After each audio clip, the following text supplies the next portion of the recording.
네, 시간이 되었으므로 시작하도록 하겠습니다. 지금부터 제 115회 키스텝 수요 프로를 시작하겠습니다. 안녕하십니까. 오늘 수요 프로 사회를 맡은 키스텝 사업조정본부장 이기루입니다. 추운 날씨에도 본 포럼에 큰 관심을 갖고 참석해 주신 여러분들께 진심으로 감사드립니다. 저희 키스텝에서는 과학기술 정책 현안이나 R&D 이슈에 대해서 원내의 참여자 간 자유로운 토론을 통해서 정책 대안을 모색해보고자 수요 포럼을 진행하고 있습니다.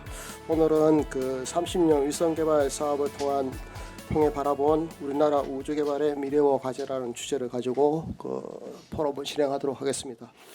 먼저 저희 키스텝 김상선 원장님의 인사 말씀을 듣도록 하겠습니다. 네, 큰 박수 부탁드립니다. 안녕하세요. 키스텝 원장 김상선입니다. 오늘 날씨도 추운데 이렇게 많이 와주셔서 감사합니다. 특별히 오늘 과외 선배님들이 많이 와 계시네요. 오늘 감사드리고요. 다 과학기술 역군들이신데 네. 우리 또 김도환 원장님이 우리나라 위성 쪽에 거의 역사신데 오늘 고맙습니다. 네. 그리고 늘 와주시는 우리 박성현 원장님도 감사드립니다. 네. 오늘 방금 소개드린 것처럼 이제 오늘 주제가 우주입니다. 우주.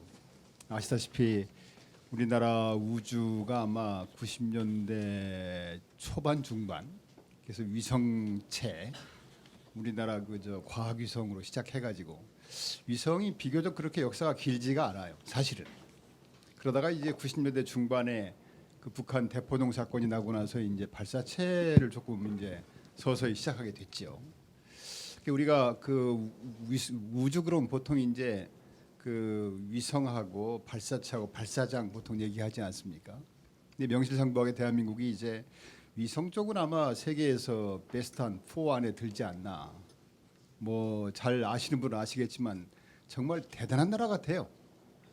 지금 이게 서브미터급 위성을 가지고 있는 나라가 세계에 많지 않습니다. 사실은 우리가 서브미터급 처음에 90년대 개발할 때만 해도 우리 정부에서도 일부에서 굉장히 반대했던 겁니다. 그게 미국이 우리 우방이지만 가지고 있지만 안 주는 영상이었고 그런데 그런 것들을 극복을 하고 지금은 위성 자료를 수출하는 그런 입장이 된 그런 나라고요. 정말 강국이죠. 이제 발사체도 늦게 시작했지만은 나로호 중간에 역경이 있었죠. 물론 실패한 역경도 있었고 그런데 그런 과정에서 많이 배웠죠.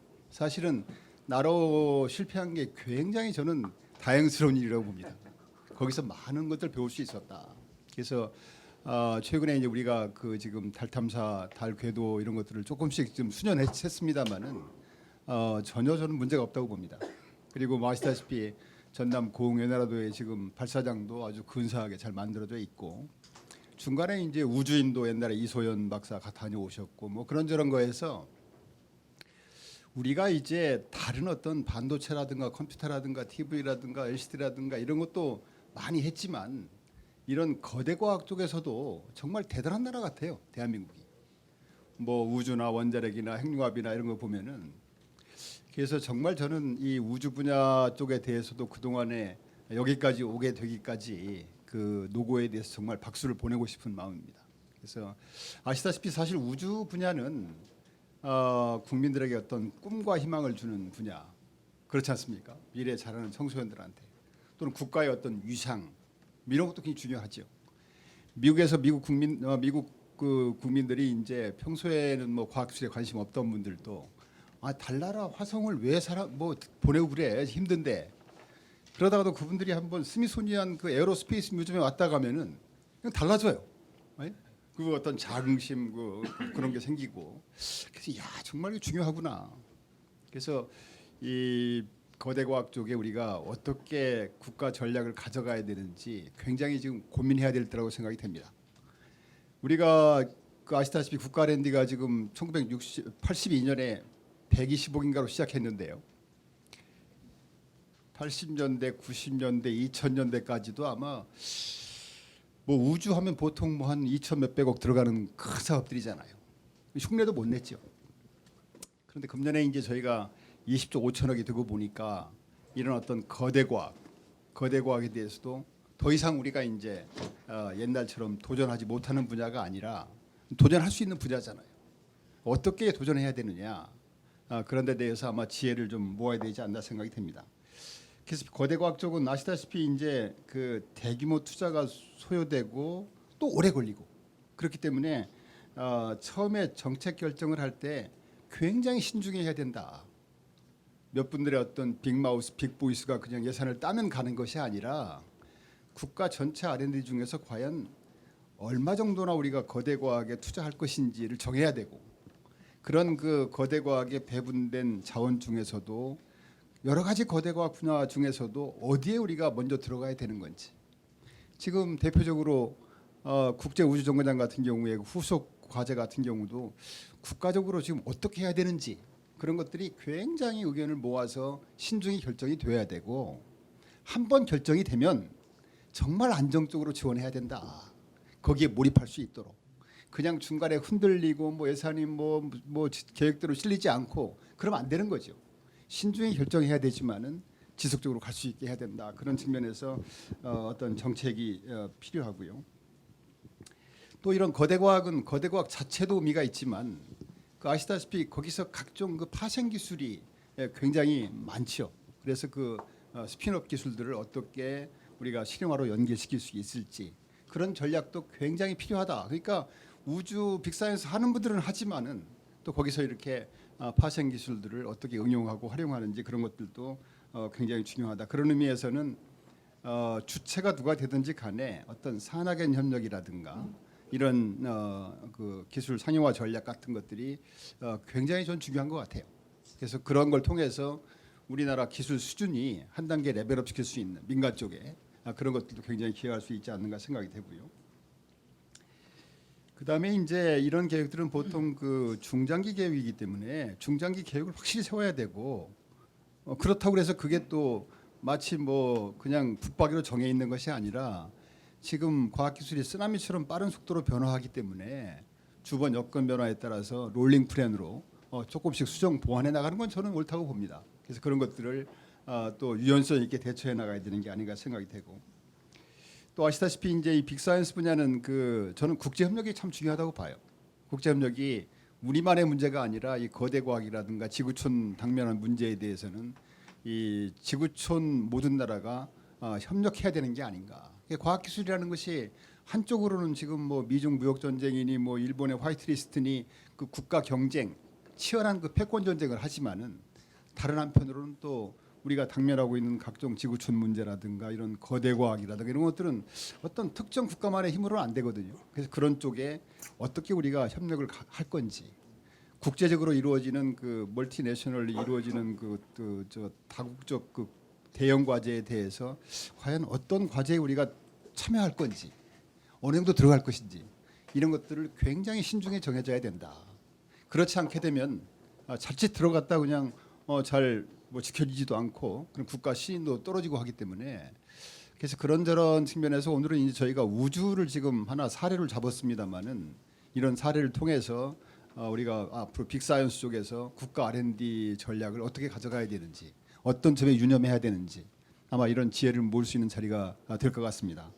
오늘 바쁘신 중에도 참석해 주신 발제를 지금 해주실 분이 한국연구재단의 그 강경인 우주기술단장님이십니다. 그래서 우주 전체 R&D에 대해서 기획 배분 총괄하고 계시는데 정말 감사드리고요. 또 토론 세 분 모셨는데 우리 노태수 교수님도 정말 감사드립니다. 바쁘신데 와주셔서. 그리고 우리 박근태 기자님 뭐 다 아시죠. 그래서 굉장히 늘 과학기술을 좀 지원해 주시고 과학기술이야말로 정말 언론의 지지가 굉장히 필요한 분야예요. 그래서 늘 저희가 감사하게 생각하고 오늘은 또 특별히 패널로 와주셔서 감사드리고요. 저희 키스텝에 우리 이일환 센터장께서 같이 참여하셨습니다. 그래서 발제 및 토론 정말 감사드리고 오늘 아주 의미 있는 토론이 되기를 기대하겠습니다. 다시 한번 감사드립니다. 감사합니다.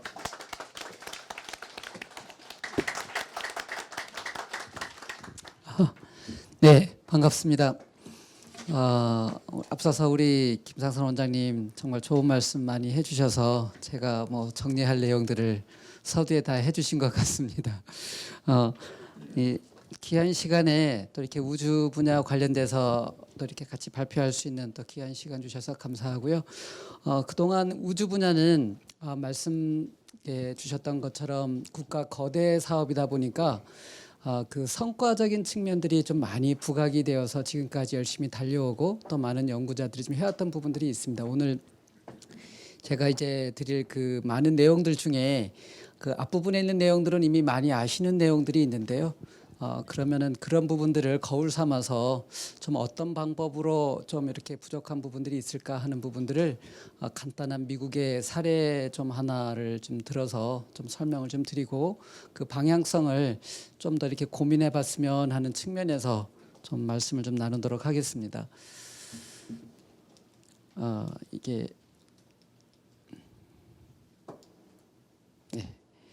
네. 그 말씀드린 것처럼 과거의 내용들에 대해서는 성과가 참 많습니다. 이 성과 중에 아주 어떻게 보면은 좀 마이너하게 생각하실 수 있는 부분들도 있지만 좀 그 한계적인 부분들에 대해서 한번 검토를 해보고요. 현재 진행 중인 우주 개발 사업들이 어떻게 우리나라 우주 분야들을 이렇게 견인하고 있는지 현재 진행되고 있는 부분들을 간단하게 한번 바라보고 이어서 미래 우리 그 뉴스페이스 우리나라의 뉴스페이스가 어떻게 좀 이렇게 전개가 되었으면 하는가 하는 부분들을 좀 말씀을 드리도록 하겠습니다. 우리나라 우주 개발 사업의 성과로 보면 대부분이 그 92년도 우리별 1호를 기반으로 해서 지난해 18년 12월 달에 차세대 소형위성 그다음에 천리안 2호까지 좀 이제 근 30년 동안 올해 30년 동안 이 우주 개발 지나온 역사들을 되돌아보면은 정말 많은 일들이 있었습니다. 또 우리나라가 정말 이런 일을 할 수 있을까 싶을 정도로 아까 원장님께서 말씀해 주신 것처럼 좀 막대한 규모의 예산들이 지금 투입된 부분들도 있고요.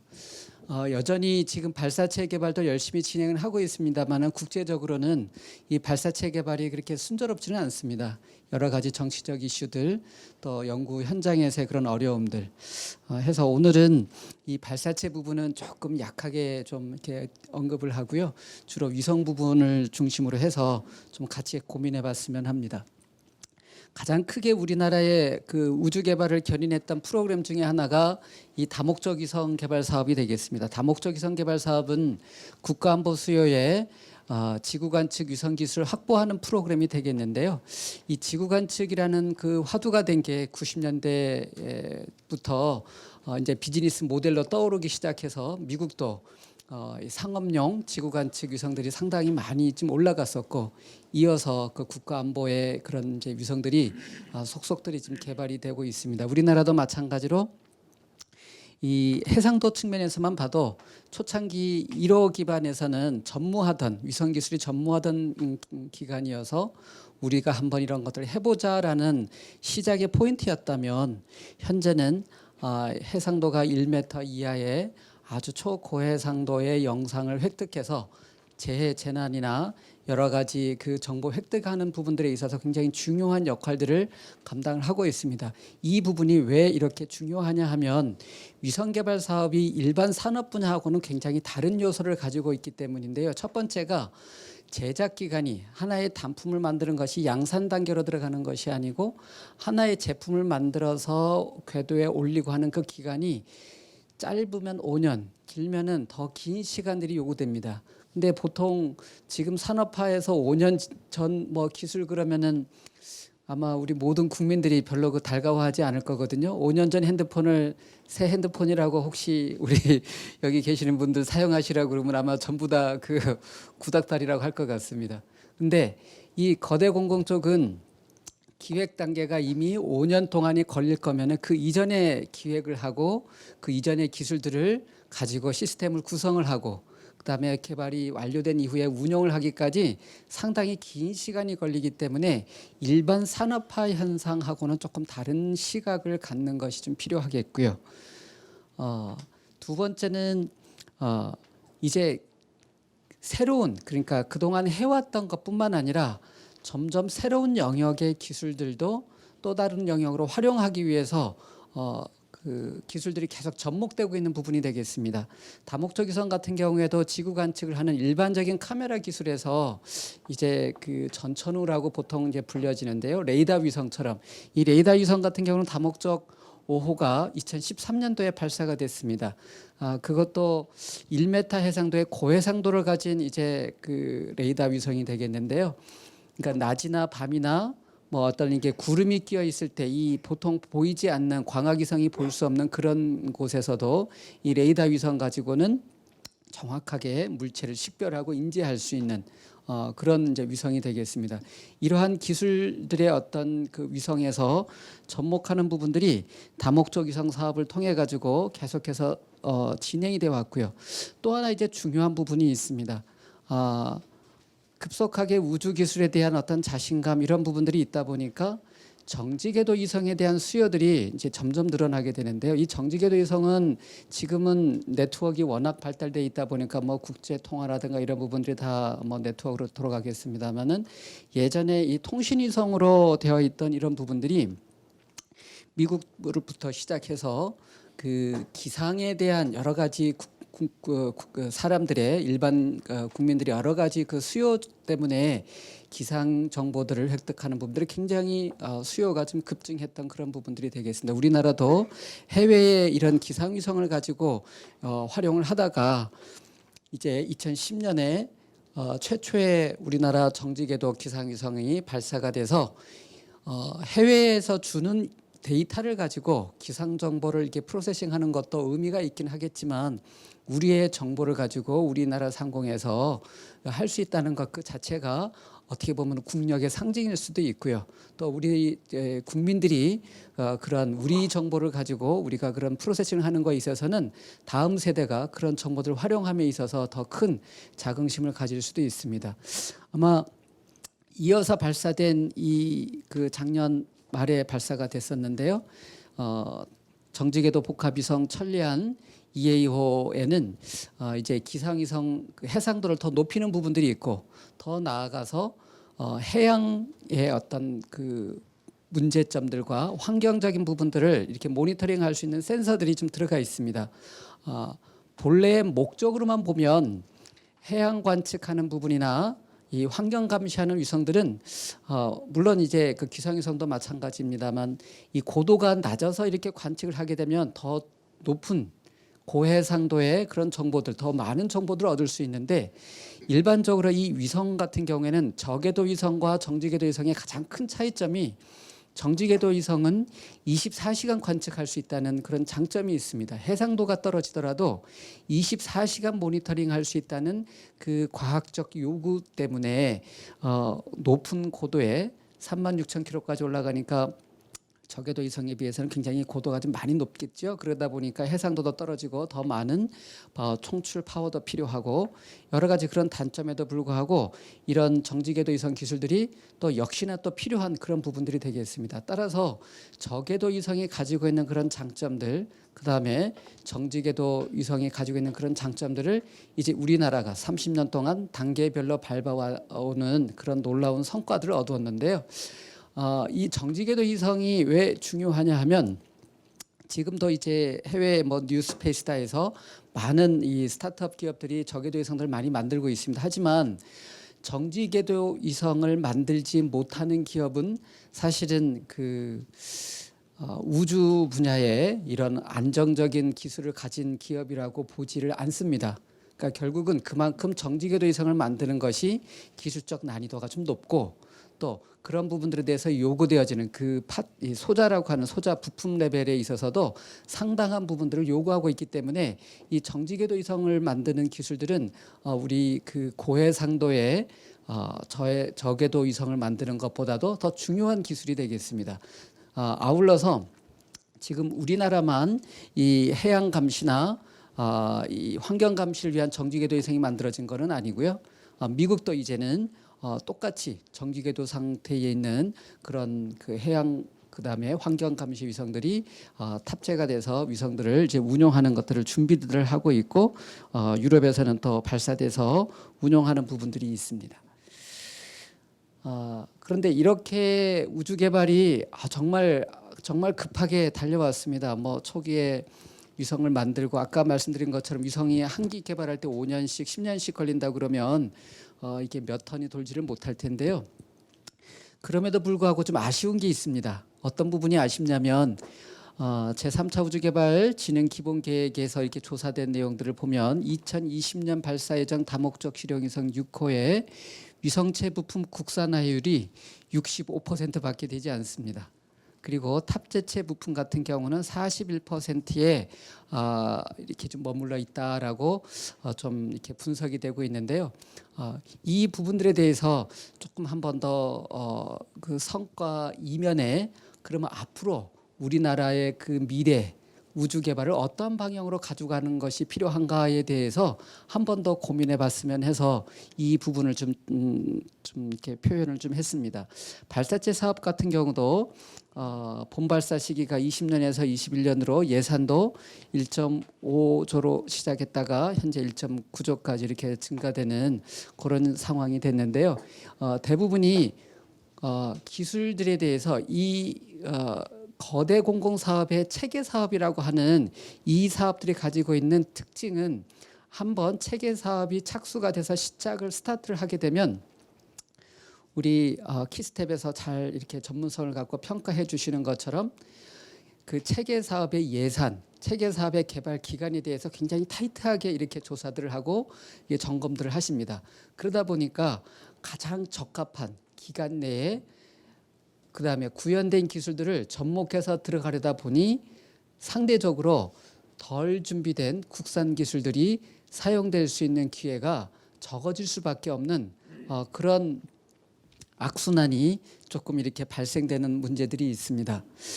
그럼에도 불구하고 다행스러웠던 것은 우리나라 우주 개발 사업이 이런 상용급 위성, 그러니까 그 국가 수요의 어떤 이런 체계 쪽에 바로 투입할 수 있는 그런 위성 사업뿐만이 아니고 R&D 성격의 과학기술 위성 사업이 존재했기 때문에 그나마 이런 부분들이 이제 국가 수요의 그런 부분들을 넘어서서 기초 연구 그다음에 어떤 대학생들 또 여러 대학에 있는 많은 분들이 참여할 수 있는 또 하나 또 과학 연구를 목적으로 하는 천체 관측이나 이런 미션들을 수용할 수 있는 플랫폼이 있다는 것이 또 해외에서는 굉장히 부러움 중에 하나였습니다. 장기적으로 92년도에 뭐 인력 양성을 목적으로 세워진 카이스트 인공위성 연구소에서 인력 양성을 목적으로 만들어진 위성이긴 합니다만 이 위성에는 이제 국산 부품들을 최대한 좀 사용을 해보겠다. 또 해외 기술보다는 국내 연구진들이 설계하고 제작한 기술들을 좀 써보겠다고 해서 만들어진 위성 부분들이 되겠습니다. 뒤에 한번 다시 언급할 기회가 있겠습니다만은 우리별 1호, 2호, 요 3호까지 개발된 이후에 좀 위성 프로그램이 좀 바뀌었습니다. 그 과학기술 위성이라고 이 부분이 이전까지는 국가 사업이 아닌 그냥 과제 베이스의 R&D였다면은 과학기술 위성부터는 이제 국가 사업으로 편입이 돼서 국가 차원에서 이 저궤도 위성 특히 이게 과학 관측 또 인력 양성 목적으로 이런 위성 프로그램을 좀 유지하는 것이 필요하겠다 해서 착수가 된 부분들이 있습니다.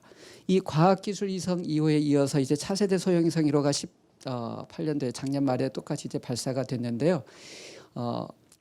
30년 동안의 위성 역사 가운데 이 두 가지 트랙이 왜 중요한가 하면 앞서서 말씀드렸던 이 다목적 위성 같은 경우는 국가 수요의 위성 프로그램입니다. 따라서 이 부분은 실패하는 부분들을 좀 이렇게 실패 확률이 떨어지도록 그러니까 어떻게 해서든지 이 미션은 대형 사업으로서 예산도 많이 투입이 되고 또 고신뢰도의 목적을 만들어야 되다 보니까 실패를 담보로 하지 않습니다.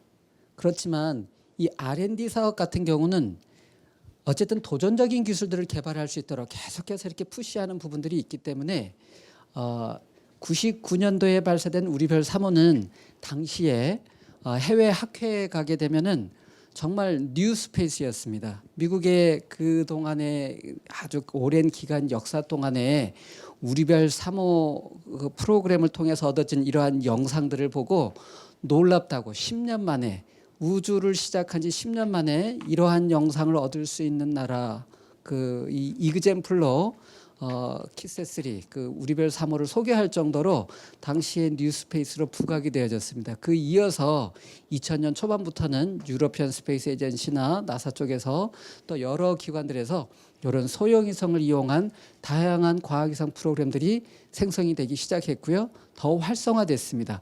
반면에 우리나라는 좀 아쉬운 부분들이 있습니다. 여기 99년에 이제 우리별 3호, 그 다음에 이 당시에는 다목적 위성 프로그램이라는 부분들 하나밖에 없었기 때문에 지금과는 완전히 좀 다른 판도였습니다. 따라서 국가적인 어떤 그런 정책적 결정에 의해서 여러 가지 이제 뭐 통폐합 문제라든지 다양한 문제들에 의해서 뭐 비자발적 인력 양성이라고는 써놨는데요. 인공위성 연구소에 있는 이제 연구원들이 그 대형 이런 국가기관에 이렇게 흡수돼서 개발해서는 R&D 성격이 떨어질 수밖에 없다 해서 만들어진 회사가 세트라가이라는 회사가 좀 만들어졌고요. 또 그때 있던 많은 연구원들이 이제 항공우주연구원으로 또 뭐 이 ADD나 또 이게 학계 쪽으로 이렇게 여러 많은 비자발적 인력 양성이 이루어진 계기가 되었습니다. 이 부분이 얼마나 이런 또 그 파급 효과를 가져왔냐 하면 이러한 소형 위성을 통한 인력 양성이 왜 중요한가? 이 다목적 위성이나 발사체 같은 부분도 필요하지만 지금도 최근에도 계속해서 핫 이슈로 떠오르고 있는 이 뉴 스페이스라고 하는 것들은 도전적인 기술들을 어떻게 하면 체계 사업에 연계시키고 그 체계 사업에 연계된 것들을 통해서 어떻게 비즈니스 모델을 만드는 것인가가 사실은 제일 큰 관건입니다. 따라서 이런 부분들이 좀 많아질 필요가 있는데요. 앞서서 설명드렸던 이 위성 프로그램은 이름하고는 달리 다목적 위성은 지구 관측 위성으로 원 미션인 반면에 요 소형 위성 사업들은 과학기술 위성이라는 말하고는 달리 다목적 위성이 됩니다.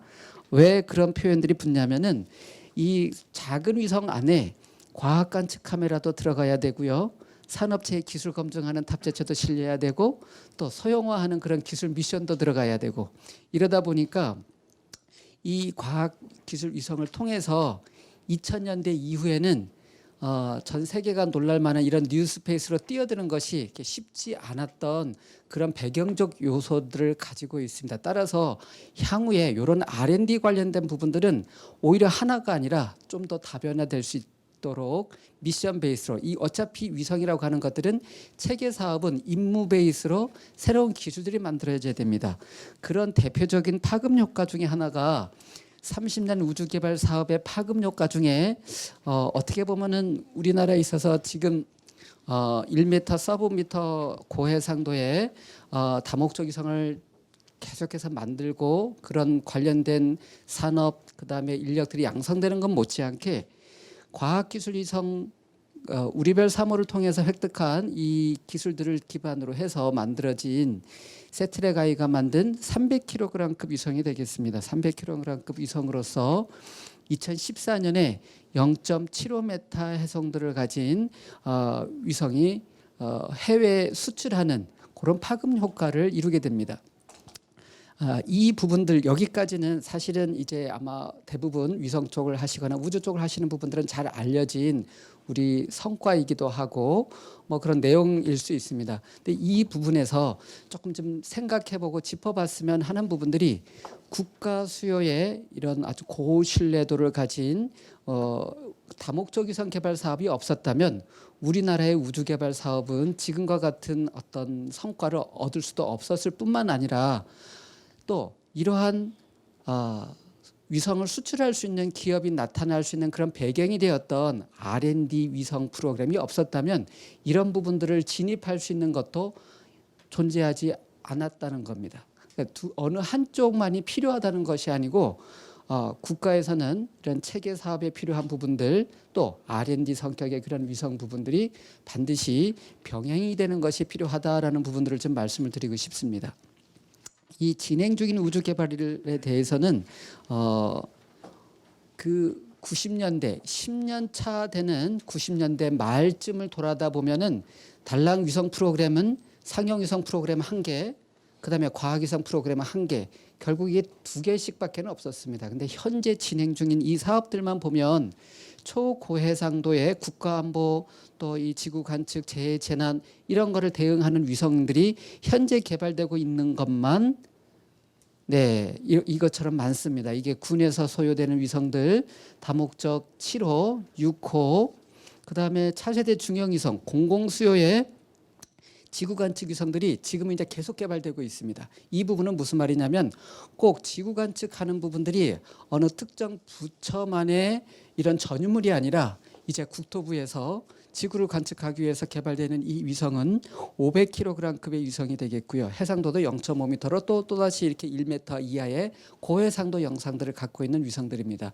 이렇게 많은 위성들이 현재 개발이 되고 있다는 것은 앞서서 말씀드린 것처럼 해외의 60%의 수입에 의존하는 기술들을 사용은 하고 있을지언정 상당 부분, 많은 부분들이 이미 산업체, 국내 산업체와 국내 학계 또 연구진들이 상당히 많은 포션들이 이미 점점 확대되고 있다는 부분입니다. 이것은 이제 기회가 많아졌다는 부분들이 될 수가 있고요. 마찬가지로 차세대 소형 위성과 초소형 위성이라고 하는 이제 이런 프로그램도 계속해서 진행이 되고 있는데 앞서서 제가 이 R&D가 우리별 3호 이후에 소형 위성의 R&D가 굉장히 좀 축소가 됐습니다라고 말씀드린 이유는 너무 인력 양성, 기술을 갖다가 이렇게 분배해 주는 쪽에만 맞춰져 있다 보니까 미션 베이스로 만들어지는 위성이 좀 도전적인 기술이 접목하는 게 어려워졌습니다. 근데 이번에 지금 현재 개발하고 있는 요 위성은 차세대 소형 위성 2호 프로그램인데요. 사실 이 2호 프로그램과 유사한 프로그램이 15년 전에 제안이 됐었습니다. 15년 전에 과학기술 위성 2호 사업할 때 이 100kg급 위성에다가 싸라고 하는 탑재체를 실어서 한번 시도를 해보겠습니다라고 했었는데 그때 또다시 이쪽 분야에 있는 많은 분들이 이거는 현실적으로 불가능해 보입니다라는 지적들을 많이 하셨어요. 근데 현실적으로 불가능하다는 얘기는 기술적으로 난이도가 높고 뭐 좀 쉽지 않겠습니다라는 부분, 이게 좋은 편에서는 그게 가능하겠죠. 근데 그 당시에는 2000년 초반만 해도 이 사업 프로그램 트랙이 몇 개가 없었습니다. 그러다 보니까 R&D 체계와 상용 체계를 구분이 잘 안 되니 어쨌든 이 R&D 체계 쪽에서 개발하는 이런 부분들에 있어서도 도전적이라기보다는 조금은 뭔가 목적을 좀 클리어하고 우주 관측이라든가 이런 부분들을 하는 것이 좋겠습니다라는 정책적 결정 때문에 당시에 어쨌든 이런 부분들이 좀 배제가 되고 이 차세대 소형위성 2호에 이 싸라고 하는 것이 들어간 것이 왜 이렇게 중요하냐? 보통 광학 카메라 같은 경우는 핸드폰에 들어가는 것처럼 저희들이 이렇게 소형화하는 기술들이 상대적으로 좀 쉽습니다. 하지만 이 액티브 센서라고 하는 레이더 기술 같은 것들은 소형화하는 부분에 있어서 굉장히 좀 어려운 부분들이 있습니다. 특히 현재 똑같이 상업용으로 개발하고 있는 상용 위성, 다목적 6호 같은 위성 기술도 이렇게 보다 보면은 미션을 성공하기 위해서 해외 기술 의존도가 많이 높습니다. 그러니까 결국은 그렇게 우리가 미션을 구축하는 임무 기반의 위성도 필요하지만 도전적인 기술들, 이런 기술들은 해외에 수입한다기보다는 대부분이 이제 국내 연구진들에 의해서 개발되고 국내 산업체가 투입해서 개발하는 그런 프로그램들이 되겠습니다. 이 부분이 급속도로 발전하는 범용 IT 기술이 있기 때문에 더 이렇게 고해상도로 더 작게 만들 수 있는 그런 부분들이 되겠고요. 요즘 대학생들을 이제 인력 양성을 하기 위해서 만들어진 프로그램들이 이런 큐브셋이라고 하는 10cm by 10cm, 10cm짜리 작은 위성들을 가지고 교육용 프로그램들을 만들기 시작했습니다. 근데 이 부분들도 이런 기술들이 가능하게 만들어진 부분들은 결국은 IT 기술의 발전입니다. 그러니까 결국 기존에 우리가 사용하는 이런 기술들을 장시간에 걸쳐서 개발되어지는 이 체계 사업에 어떻게 접목하고 교육하는 것으로 끝났다면 지금의 뉴스페이스라는 이런 붐들이 일어날 수가 없습니다.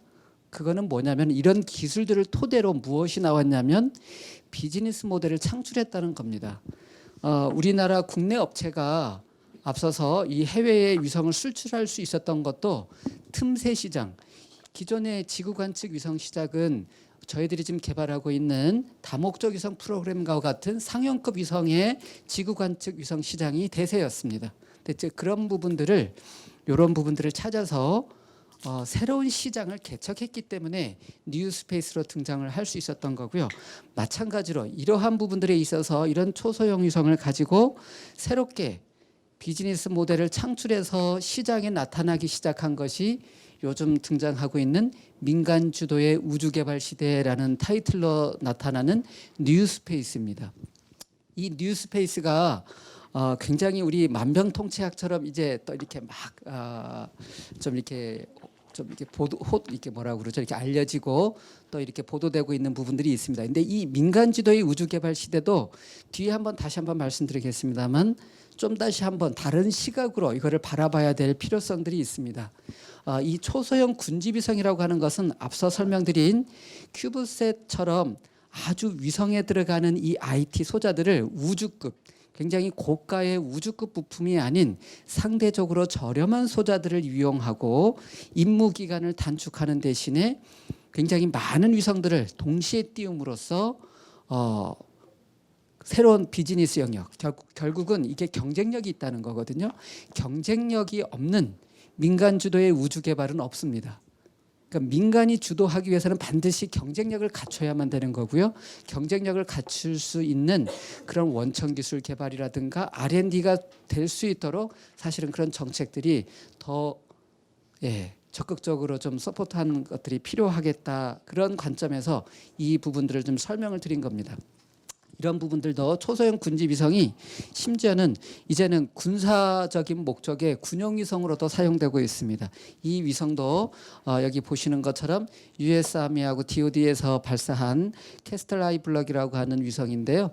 그 우주정거장에서 이런 작은 위성, 100kg 안 되는 그런 위성들을 이제 발사해서 지구 관측하고 군사적인 목적으로도 활용하겠다라는 그런 시도들을 계속해서 진행 중에 있는 모습들을 좀 보여드리고 있습니다.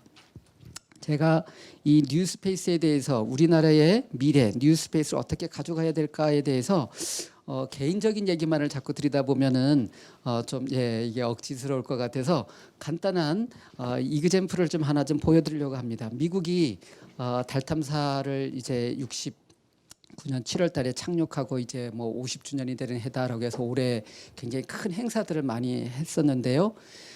엄청난 막대한 에너지를 쏟아부은 미국의 우주 개발 사업도 사실은 계속해서 이렇게 집어넣을 수는 없거든요. 그래서 나온 부분들이 새롭게 우리가 72년도인가요? 이 셔틀 같은 것들을 만들어서 우주를 아주 저렴하게 그냥 비행기처럼 이렇게 만들겠습니다라고 착수한 것이 스페이스 셔틀 프로그램입니다. 근데 이 스페이스 셔틀 프로그램을 처음에는 저렴하고 값싸게 하겠다라고 했었는데 이 뉴스에 나온 거를 보면 에버리지 코스트가 약 1.3조에 해당된다라고 지금 뉴스에 나와 있는 거를 제가 좀 보여드린 건데요. 이 스페이스 셔틀 같은 경우에 한번 올라갔다 내려오는데 그냥 한 기 만드는 비용이 아니고 한번 이게 올라갔다 내려온 비용들하고 전체 횟수를 갖다 따졌습니다. 이 스페이스 셔틀을 만드는 데 들어가는 총 비용을 스페이스 셔틀이 몇 번 우주로 올라갔다 내려왔나를 계산을 해서 그 횟수를 나눠 보니 한 번 올라갔다 내려올 때 들어가는 비용이 약 1조 정도가 해당이 됩니다라고 판결음이 난 거예요. 그래서 이건 너무 많이 들어가는 고가의 사업이다 보니까 결국은 아주 훌륭한 기술이고 정말 뭐 올라갔다 내려오는 기술이고 하지만 중단하게 되는 그런 배경들이 깔려 있습니다. 물론 저 셔틀 하나 만드는 게 1.3조는 아니고요. 전체가 되겠죠. 그러니까 인프라 구축하고 발사장하고 운영 비용 이런 모든 사업에 들어간 부분들을 했을 때 1회 발사 비용이 1.3 빌리언 달러라고 돼 있습니다. 우리나라 돈으로 뭐 그냥 1,000원씩 하면 약 1.3조가 되겠죠. 또 하나는 이제 이런 부분들을 정부 주도로 하다가 산업체로 이제 이관을 시작합니다. 똑같습니다. 우리 지금 정부도 열심히 산업체를 육성하고 산업체를 촉진하기 위해서 산업체 부분들이 많은데 이 ULA라고 하는 업체가 보잉하고 마키드 로틴사가 합쳐진 그런 부분들이 되겠죠. 이 ULA사가 만드는 그 로켓이 델타 시리즈입니다. 델타4, 뭐 아틀라스, 발칸에서 만들어진 위성들인데요. 굉장히 고가의 발사체입니다. 현재 뉴스페이스 발사체라고 불려지는 것은 요거는 이 자료는 저 키스텝의 우리 기술동향 브리프에 발췌를 했는데요. 조사를 잘 해주셨더라고요. 스페이스 X 왼쪽에 있는 부분이 되겠습니다. 팔콘 9이 성공적으로 재활용하는 것을 통해서 가격을 저렴하게 하겠다라고 해서 들어온 부분들이 되겠고요. 팔콘 헤비라고 하는 거는 대형 발사체가 되겠습니다. 이 대형 발사체에 양쪽에 붙어 있는 요 로켓이 발사됐다가 재착륙하는 모습입니다. 아주 유명한 그런 사진이죠. 올라갔다가 동시에 이렇게 이제 착륙하는 모습인데 재활용하는 로켓을 재활용해서 어떻게 하겠다는 거죠?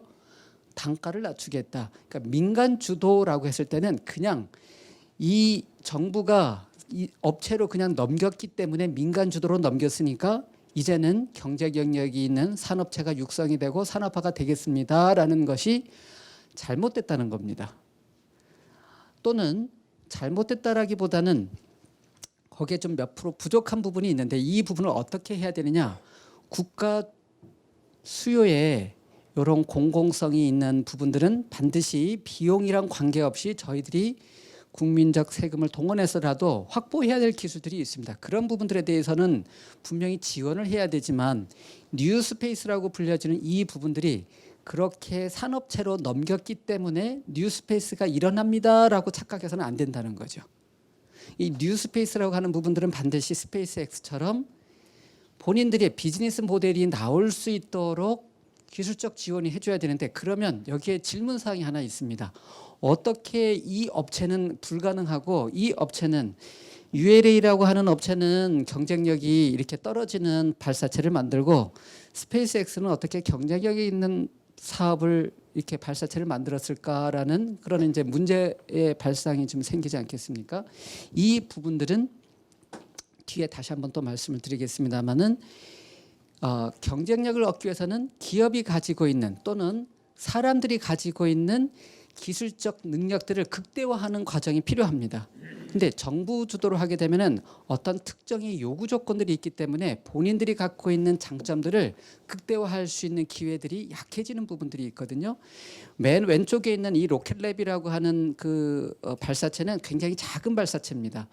여기 크기로만 봐도 다른 것들은 벌써 70m에 해당하는데 이거는 20m도 안 되는 그런 높이의 그런 작은 로켓인데 이 로켓은 로켓 엔진을 좀 굉장히 다른 기술들을 적용을 해서 궤도에 한 200kg, 300kg급의 위성을 궤도에 올릴 수 있는 그런 발사체를 만들었습니다. 굉장히 가격을 저렴하게 사용할 수 있도록 또 다른 비즈니스 모델을 창출한 겁니다. 이것이 뉴스페이스라는 거죠. 그러면은 이런 뉴스페이스를 가능하게 하겠던 그런 배경들이 있어서 요거는 제가 간단하게 그 지금 방금 말씀드린 부분들이 있는데요. 왜 정부 주도 우주 사업에 있어서는 민간 주도 사업과 차별되는 것이 무엇인가? 뭐 개인적인 의견일 수도 있습니다만 대부분은 우주 환경이나 특정한 임무 기반에 대한 요구 조건을 최적화할 수가 없습니다. 단적으로 얘기를 드리면은 스페이스 셔틀 같은 경우에는 유인 우주선입니다. 유인 우주선 이렇게 쉽게 생각하시면은 사람이 타는 우주선의 신뢰도 요구 조건과 사람이 타지 않는 무인 우주선의 요구 조건은 분명히 클래스가 다르겠죠. 그러면은 기업체에다가 어떤 신뢰성이 좋은 프로그램으로 한번 이것이 성공이 이루어졌어요. 그럼 이 성공된 이 신뢰도 좋은 프로그램을 정부나 기존에 있는 사람들은 포기할 수가 없어요. 그럼 어떻게 해야 되죠?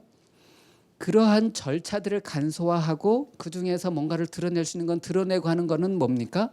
R&D라는 거예요.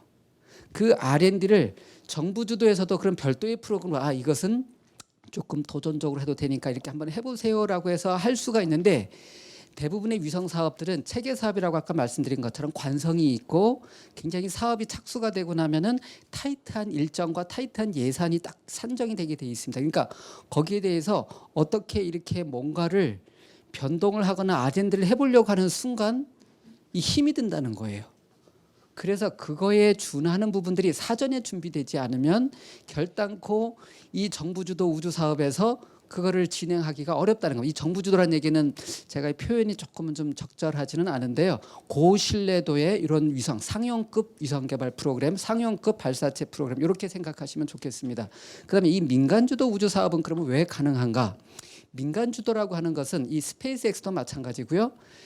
처음 스페이스X 프로그램이 발사체가 올라갔을 때 미국 정부에서 스페이스X에는 유인 우주선이라든가 이런 것들은 계약해 줄 수가 없다. 그런 걸 담보로 너희들을 선택해 줄 수가 없다고 아예 공언한 적이 있습니다. 왜 그러냐? 신뢰성이 확증이 안 됐다는 거예요. 왜냐하면 모든 단계들을 줄여서 예산을 줄이기 위해서는 개발 단계 중에 특정 부분은 분명히 빠져야 되는 거고요. 검증 절차에 있어서 웨이빙할 수 있는 부분들은 적절하게 그런 부분들이 필요합니다. 따라서 중요한 미션들은 초기까지만 해도 이 스페이스X를 가지고 발사하지 않고 전부 다 기존의 ULA사에서 만든 시리즈 로켓을 이용해서 발사가 이루어진 거예요.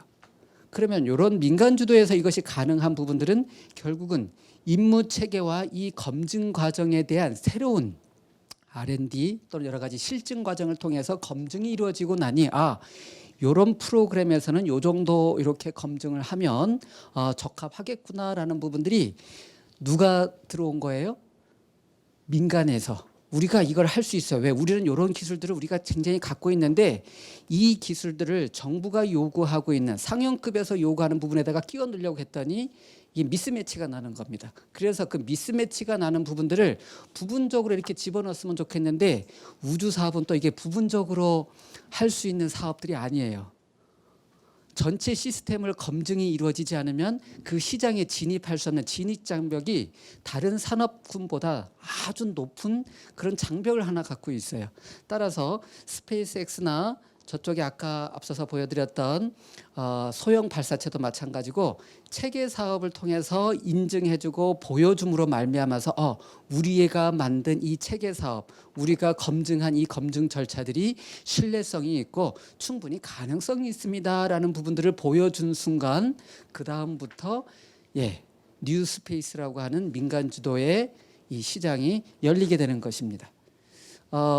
제가 시간이 조금 타이트해서 뒷부분에 있는 부분들은 좀 빠르게 진행들을 좀 하겠습니다. 또 이렇게 토론하실 부분들이 좀 있어서 이 뉴스페이스의 구현 동력이라고 한 부분들인데요. 가장 큰 구현 동력은 결국은 이 IT 기술의 발달입니다. IT 기술들이 잘 아시는 그래프죠. 어마어마하게 이렇게 빠르게 성장하고 있습니다. 예전에 1970년대 76년도에 그 8비트짜리 컴퓨터 사용하던 게 요즘은 코어가 어마어마한 것들이 많이 사용이 되고 있고요. 또 하나가 있습니다. 저궤도 위성의 아주 초소형 위성 같은 경우는 이 우주 환경인데요. 우주 환경을 보면 이렇게 방사선 벨트가 이렇게 굉장히 띠가 있어서 일반 부품들이 적용이 안 됩니다. 문제는 이 ISS라고 하는 우리 우주정거장도 마찬가지입니다만 500km 상공 밑으로 좀 내려오게 되면 이 벨트가 조금 이렇게 한쪽으로 치우쳐 있긴 한데 방사선 영향력이 좀 떨어집니다. 따라서 이 500km 이상 올라가는 저궤도도 조금 더 낮추기만 하면 우주급 부품이 아닌 일반 부품을 조금 스크리닝 하더라도 일정 부분 미션 라이프를 가질 수 있는 거를 만들 수 있겠다. 이러다 보니까 새로운 비즈니스 모델이 또 나온 겁니다.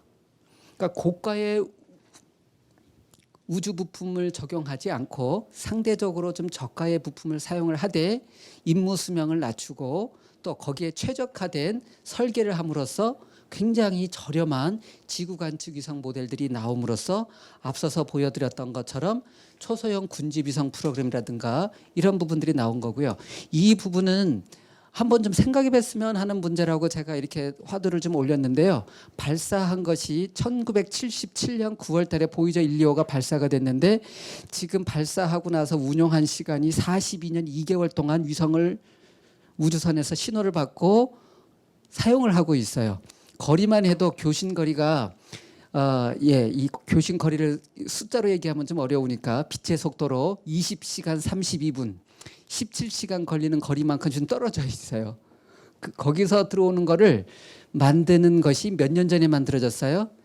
77년도에 만들어진 위성이 지금 2019년도에도 거기서 오는 데이터를 받고 있다는 거예요. 얼마나 큰 신뢰도를 갖고 있어요. 우주라고 하는 환경에 있어서 우리가 고신뢰도의 위성을 만드는 부분들이 필요 없다고 말씀을 드리고 싶은 것이 아니라는 것을 좀 이렇게 설명을 드리는 겁니다. 상용급 위성 기술들을 국가 수요에 이런 장기적으로 가는 것들은 더 탄탄하게 가야 되는 부분들이 있고요.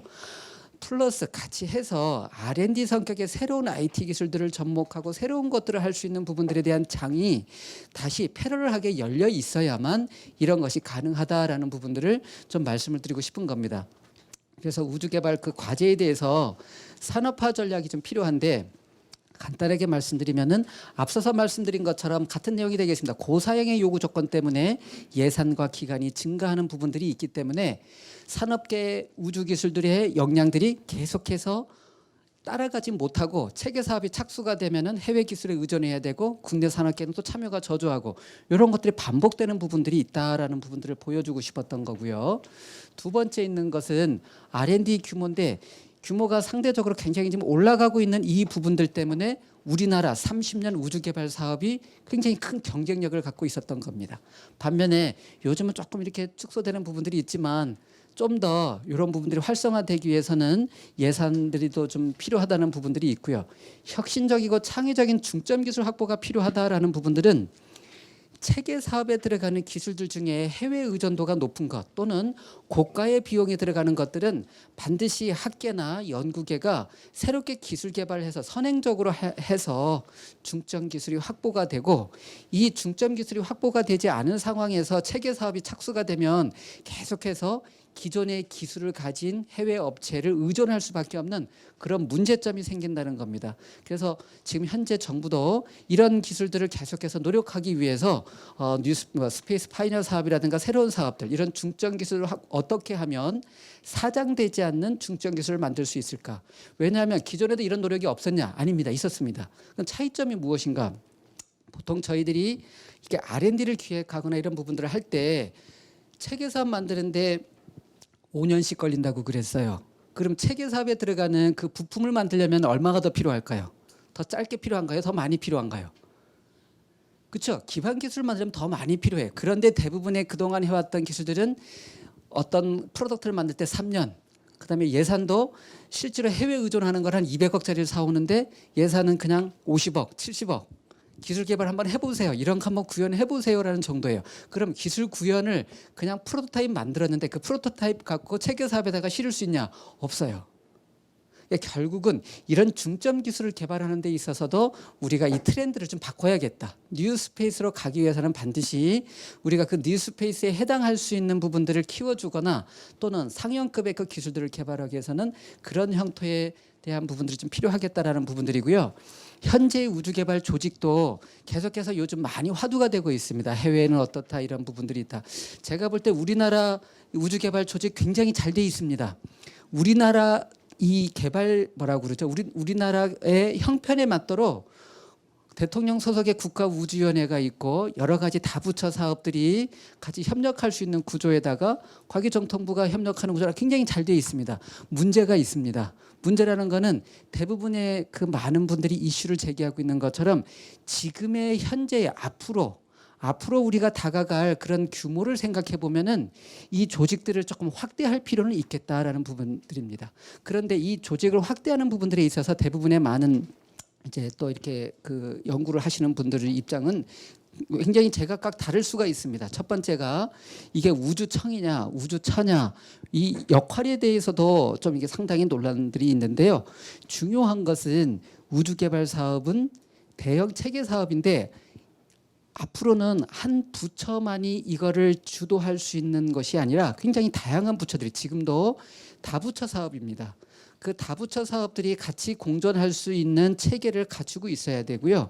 현재에도 전문기관인 항우연을 비롯해서 많은 연구소의 우주개발 그 부서들이 산재해 있습니다. 그러니까 결국은 이런 부분들을 같이 풀어야 되는데 이 부분을 단일 헤게모니로 가지고 가려고 그러면은 답이 없다는 겁니다. 그럼 단일 그런 것이 아니라면 이런 뭐 이거는 그냥 어떤 형태가 되든지 뭐 그 우주청이 됐던 제가 그래서 이게 표현하기가 힘들어서 코리아 스페이스 A라고만 썼습니다. 에이전시가 됐던 그래서 그 우주청 안에 뭐 이런 전문기관 또 이 천문연구원에도 보면은 사실은 우주라고 하기보다는 뭐 여러 가지 다양한 또 과학적인 부분들도 있거든요. 또 ADD도 마찬가지고 에트리도 그렇고 여러 연구소에 관련된 부분들이 있지만 그 해당하는 팀들 또는 그 센터들을 별도로 이렇게 빼어서 각각의 이렇게 멀티 뭐 요즘 뭐 타스킹 하는 것처럼 다부처로 이렇게 연결도 되지만 하나의 통일된 국가의 우주를 대표할 수 있는 이런 기관들은 좀 필요하겠다. 왜냐하면 막대한 예산이 들어가다 보니까요. 우리나라 산업계만 우리 이 우주개발 프로그램이 좋은 것이 아니라 외국의 산업체들도 굉장히 이 부분을 좋아합니다. 우리나라를. 굉장히 큰 프로그램들이 많다 보니까. 시간이 조금 없는 것 같아서 우리나라의 뉴스페이스에 대해서는 간단하게 소개하고 좀 정리를 좀 하겠습니다. 앞으로 현재 지금 계획되고 있는 위성 숫자입니다. 굉장히 많지요. 굉장히 고해상도의 상용급 위성들 숫자만 이 정도 되는 거고요. 또 하나 계획하고 있는 거는 우리나라도 좀 뉴스페이스처럼 초소형 이런 위성들을 사용해서 소형 군집 위성들을 좀 한번 똑같이 시도해 보자. 예산은 저 앞서 보여드린 전체 위성 프로그램 하나보다도 적습니다. 하지만 이런 것들을 시도해 봄으로써 우리나라도 뭔가 도전적인 기술들을 한번 해봅시다라는 부분들.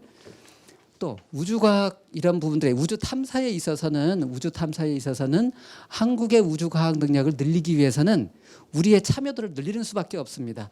해외에는 굉장히 대형 사업으로서 우주 탐사 프로그램들이 가고 있는데 우리나라도 조금은 거기에 발을 디디기 위해서는 이런 부분들도 일정 부분은 예산 투입이 필요하고 장기적 플랜이 필요하겠다. 그래서 이런 총괄적인 미래를 대응하고 하기 위해서는 조금 이 컨트롤 타워나 전반적인 우주 개발 거버넌스에 대한 부분들도 조금은 더 이 싱글 부처 이런 개념보다는 좀 다부처를 총망라할 수 있는 그런 부분들도 좀 같이 실질적인 문제들과 함께 검토가 되었으면 좋겠다 해서 이상으로 마치도록 하겠습니다. 감사합니다.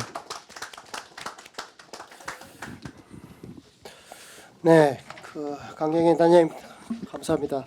여러 가지 뭐 말씀 많이 주셨고요. 그 전체적으로 어떤 발표 자료 자체가 그 우리나라의 어떤 과거의 우주선 성과를 비롯해서 그 성과에 대한 한계도 말씀해 주셨고 현재 진행 중인 우주 개발 현재 상황도 말씀해 주셨고 아마 여러 가지 뭐 당면 과제도 많이 얘기해 주신 것 같습니다. 그래서 해외 기술 의존이 심화되어 있는 부분하고 우주개발 R&D 규모를 적정 규모로 가야 된다는 말씀도 해주셨고요. 그다음에 그 선행 연구도 필요하고 기반 기술 확보를 위한 어떤 노력도 필요하다는 말씀도 주셨고요. 그다음 그 우주 관련돼서 거버넌스의 어떤 장단점도 얘기해 주셨고 마지막으로 아마 시간이 좀 많이 없어서 그 얘기는 많이 못 주셨는데 하여튼 우리나라가 가야 될 어떤 뉴스페이스 계획에 대해서도 그 제언을 해주신 것 같습니다.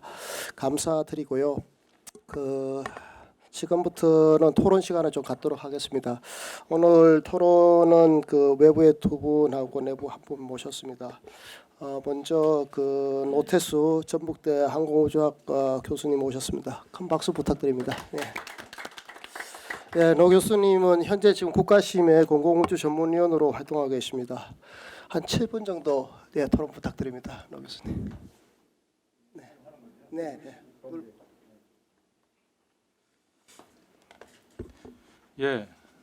안녕하세요. 저 같이 우리 키스텝 연구원들하고 같이 일도 많이 하는 경험이 있기 때문에 어떻게 키스텝 방문하는 것이 사실 저는 원 직장은 아니지만 포근하고 다들 환영해 주시는 것 같아가지고 너무 반갑습니다.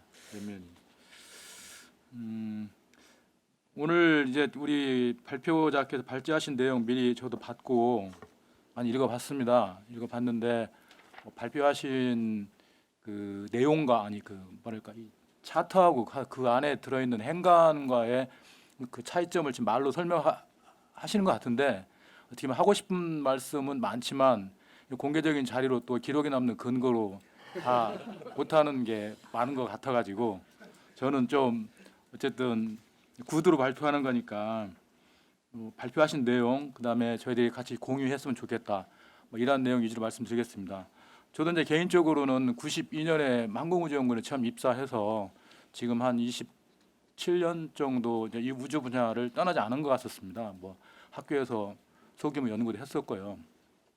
그런데 그 지난 30년 아마 10월 8일이 항공우주연구원도 30주년 기념 행사를 했고요. 우리 김도환 교수님도 그때 제가 막 춤추려고 하는 거 제가 봤었는데 그다음 인공위성 센터도 이제 30년 됐고요. 어떻게 보면 30이라는 원 제너레이션 이게 참 큰 의미가 있는 것 같습니다. 한 번쯤은 지금은 매듭을 짚고 다음을 준비해서 도약하지 않나 이런 시점인 것 같은데요.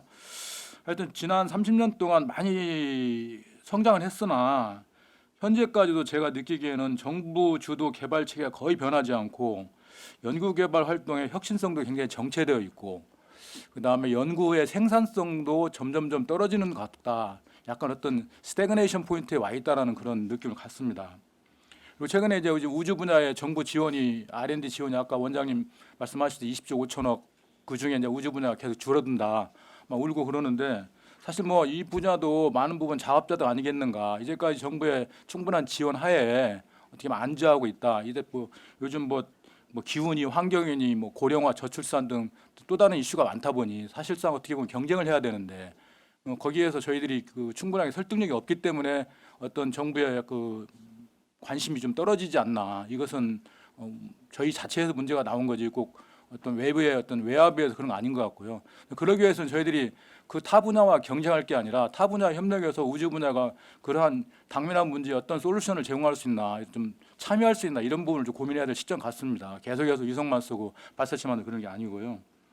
그다음에 또 하나 말씀드리고 싶은 것은 30년 동안 제가 죄송스러운 얘기인데 여기 젊은 연구원도 많이 계시고 언론분도 많이 계시는데 또 우주 분야 같은 경우는 30년 동안 그 분야에 참여하고 있는 분들이 거의 변하지가 않습니다.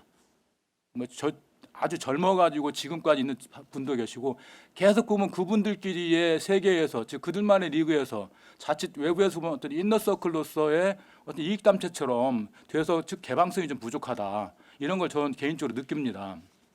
물론 아닐 수도 있겠죠. 물론 제 의견이니까. 아까 거버넌스 문제도 말씀하셨는데 우리 발표자께서 정확히 지적하셨지만 이 과기정통부 위주의 어떤 그 R&D 형태, 그다음에 과기정통부가 타 수요 부처에 공급하는 그런 체계를 갖추다 보니까 이게 뭐 저희 예산 따기 위한 어떤 그런 절차가 있죠. 키스텝 잘 하시지만 항상 그 예산 따기 위한 그 굴레에 들어가 있지 실제로 위성 시스템이 만들어지고 난 다음부터는 또 아무도 돈 케어더라고요. 즉 활용성에도 굉장히 제한되어 있다 이런 말씀 제가 느끼고요. 그러다 보니까 어떤 기획 연구도 사실 아까 우리 원장님 말씀하신 것처럼 이 단기간 내에 계속해서 어떤 롤링 플랜으로 기획이 돼야 되는데 특정한 대형 사업을 론치하기 위한 한 5, 6개월짜리 기획 연구를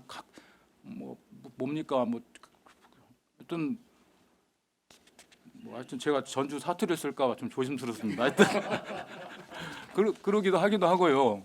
이제 그 전에 보면 예산도 많고 그러다 보니까 이제 이게 약간은 먹거리가 된다 그런 표현이 좀 이상하긴 한데 이게 마치 위성의 우주 쪽에 관계되는 것이 다단계 사업처럼 플레이어들이 너무 많습니다. 뭐 정부도 그렇고 전문기관도 그렇고 수행기관, 산업체, 대학 등등등 이게 정확한 역할 분담과 시너지가 없이 그냥 우르르 몰려 있는 형태의 이 연구 전문가 그룹이 되지 않았나 이런 자성도 해봅니다. 저 빨리 끝내겠습니다. 그래서 아까 산업화도 말씀하셨는데 저도 지금 같은 형식의 연구개발 형태로 산업화는 굉장히 유원하고요. 이 적극적으로 정부에서 이제 R&D 단계를 넘어가지고 과감하게 정부가 수요 부처가 될 경우에는 어떤 구매나 조달 등의 획득 사업으로 변하지 않는 한 이게 R&D 형태로 머물러 있다가는 이게 쉽게 기술 발전도 그렇고 산업화는 좀 어렵지 않겠는가 그런 생각을 제가 해봅니다. 그러한 의미에서도 R&D를 하다 보니까 지금까지 국내에 독점을 했었는데 이제 어떤 수요 부처의 특별한 체계가 필요하면 해외 시장에도 좀 개방을 해서 같이 경쟁을 시킨다랄지 그렇게 해서 가격 경쟁률도 유도도 하고 저희 사실 아까 제가 고비용 저율을 그렸는데 다목적 위성 같은 경우에 평균 한 시스템마다 한 3천억씩 돈이 들었습니다. 근데 아마 그 정도 기능과 그 정도의 운용을 할 수 있는 돈이면 한 1,000억 내면 물론 여기에는 우리나라 특성에 맞추어서 뭐 인건비도 들어가 있고 뭐 인센티브 들어가 있고 다 있겠지요. 어쨌든 그 시스템 값만 이야기하면 굉장히 고비용이다. 이런 것들은 산업화를 통해서 빨리 해소를 해야 되겠다 그런 거고요. 그다음에 또 연구 개발 활성화 문제도 많이 있습니다. 이게 사실 위성이 저도 지금 저희 4학년 학생들한테 2004년도 교재 가지고 지금 수업을 하고 있는데 2004년도 교재 내용을 읽어 보면은 사실 우주 쪽의 기술은 굉장히 정체되어 있고 굉장히 보수적이거든요. 그렇게 어느 날 갑자기 물론 IT 분야는 제외하고요. 어떤 미케니컬한 부분들, 뭐 자세 제어, 구동기 부루 이런 부분들은 해외 몇몇 업체가 수십 년 동안 계속 우리 공급자로 그대로 남아 있습니다. 그 남아 있는데 우리들이 뭐 어느 날 갑자기 엄청난 돈을 투입을 해서 그런 부분을 만들어내는 것도 뭐 시간상 뭐 제약이 있을 것 같고요. 그다음에 또 하나 말씀드리고 싶은 것은 지금 우리 국가 주도의 연구 개발이 대부분 뭐 항공우주연구원, 인공위성센터 등등 대규모 어떤 그 주관 기관으로 형태로 가고 있는데 창업을 위해서뿐만 아니더라도 한 10인 내에 특정한 그런 그 특화된 R&D를 할 수 있는 그런 소규모 그런 그 창업 등이 필요한가? 뭐 저도 어줍지 않은 지식이지만 뭐 나사 같은 경우에 나사에 뭐 소속된 사람들이 전부 다 나사 공무원은 아닐 것이고요. 나사에 소속된 사람들의 거의 70% 80%가 나사와 특별한 목적을 가지고 계약을 맺은 컨트랙터 직원들인데요. 근데 우리도 지금 뭐 항공우주연구원 보면 약 연구 인력이 한 1,000명 가까이 됩니다.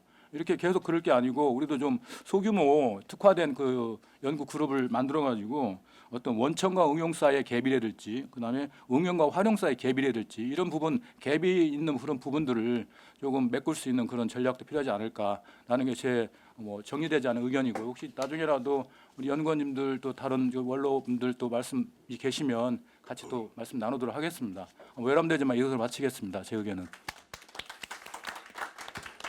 네, 노태수 교수 감사합니다. 하여튼 뭐 우주 분야 아마 뭐 2, 30년 오래 하셔가지고 아끼는 마음에서 하여튼 여러 가지 말씀을 많이 주신 것 같습니다. 하여튼 그 정부 주도 개발 체제가 변하지 않았다는 말씀하고 최근 그 우주 분야 R&D 축소된 경향에 대한 걸 얘기해 주셨고요.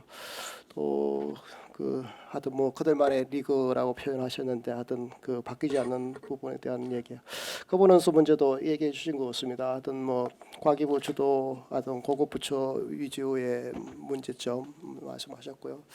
아마 대안으로 산업화 활성화 방안하고 연구개발 활성화 방안 이런 얘기 같이 해주셨고 마지막으로 하여튼 뭐 그 소규모 R&D 어떤 전문업체 이런 양상이라든가 어떤 기초응용이 단계별 차이를 보완할 수 있는 어떤 방안 이런 것까지도 말씀해 주신 것 같습니다. 감사드리고요. 다음은 그 박건태 동아사이언스 데일리 뉴스 팀장님 오셨습니다. 큰 박수 부탁드립니다. 네, 안녕하세요. 예, 네. 그 잠깐 저 소개를 드리면 저는 사실은 올해로 18년을 과학 기자로 해 왔고요. 뭐 지금 좀 늦가기로 공부지만 한 5년 전부터는 그 다시 대학원, 제가 이제 원래 학부 전공은 전자공학을 했고요.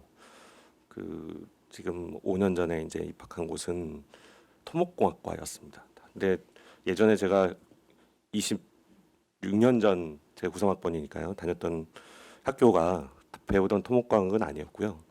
토목에서 우주를 하고 있더라고요.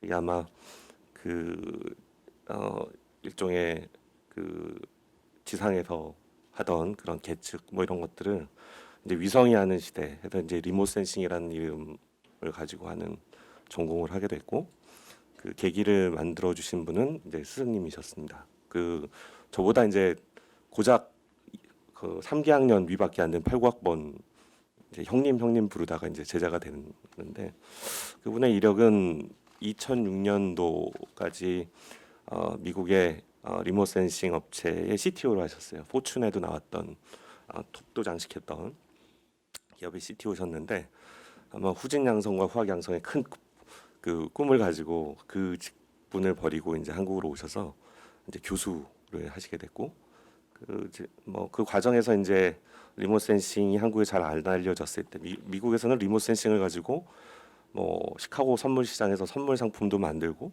하버드대 최대 무슨 사탕수수 투자 상품도 이제 그런 회사에서 리모트 센싱 정보를 가지고 가공을 해서 만들었다는 얘기들을 들으면서 몇몇 기자들이 이제 좀 관심을 가지고 있다가 저는 그 공돌이 출신이라서 한번 직접 해봐야겠다. 뭐 언론의 미래도 그렇게 밝지 않는데 인생 이모작을 해봐야겠다 해서 이제 공부를 하려고 진짜 들어가서 이제 통합 과정이 있습니다.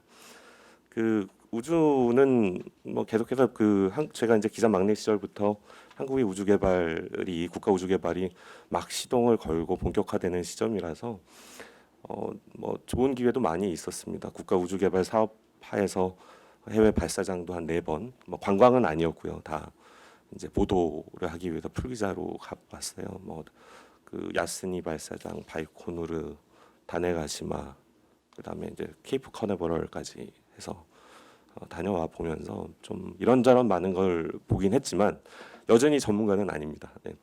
그래서 기자들은 전문가가 항상 아니기 때문에 항상 국가 정책에 여론과 어떤 조언을 할 수 있지만 그 국가 정책을 흔들면 안 된다라고 생각은 항상 하고 있고요. 최근에 우려스러운 보도들이 3개가 있었어요. 우주청에 대한 그 보도와 뉴스페이스에 대한 아까 단장님이 말씀하셨고 만능주의, 달 탐사에 대한 위기라는 부분이 있어서 궁금해하실 것 같아서 그런데 그것이 모든 여론의 그것에 대한 제기가 모든 여론이 똑같이 생각한다고 하는 것은 약간 오해인 것 같습니다. 그러니까 우주청 같은 경우도 너무 블랙홀이 되어 가고 있고요. 아까 말씀을 하셨지만 뭐 루마니아의 우주청이 생긴다, 남아공의 우주청이 생기더라, 케냐의 우주청이 생기는데 한국이 없다라는 논리는 그 나라에는 정말 아무것도 없기 때문에 우주청부터 시작하는 거고요. 한국은 복잡성을 많이 갖고 있습니다. 이제 조금 그 규모도 키워야 되는 부분들도 있고, 또 각각의 영역에서 또 열심히 했기 때문에 그 이해관계들에 대해서 전혀 무시하고 우주청만 하면 된다라는 거는 그 복잡성을 무시하고 일단 청만 설립하고 해보자라는 얘기가 될 텐데 아마 그런 문제들은 나중에 부처간 장벽이라고 하는 또 이상한 장벽에 마주할 것이고요. 또 산업계와 또 그 관변주의의 뭐 그 산업 정책이다 뭐 이런 얘기가 또 마주할 겁니다. 그 거버넌스는 협의해야 될 과정인 것 같아요. 뉴스페이스에 대한 만능주의는 지적하셨지만 뉴스페이스는 한 3년 전, 2년 전에 국내 소장파 연구자들하고 일부 기자들이 처음 얘기하기 시작했습니다. 이미 해외에선 뉴스페이스 컨퍼런스들이 막 열리고 있었지만 뉴스페이스는 한국에선 금기였어요. 학우연 내에서도 금기였고요. 국가 우주개발 중심 정책에 있던 정부에서도 그게 뭔데 하고 있었고 전혀 몰랐죠. 근데 하지만 뭐 최근에 3, 4년간 해외 컨퍼런스 가보시면 뭐 올해도 IAC 같은 경우는 미 공군을 비롯해서 뭐 테크스타 같은 스타트업 회사들이 뭐 큰 스타트업 발표 대회도 열었고요.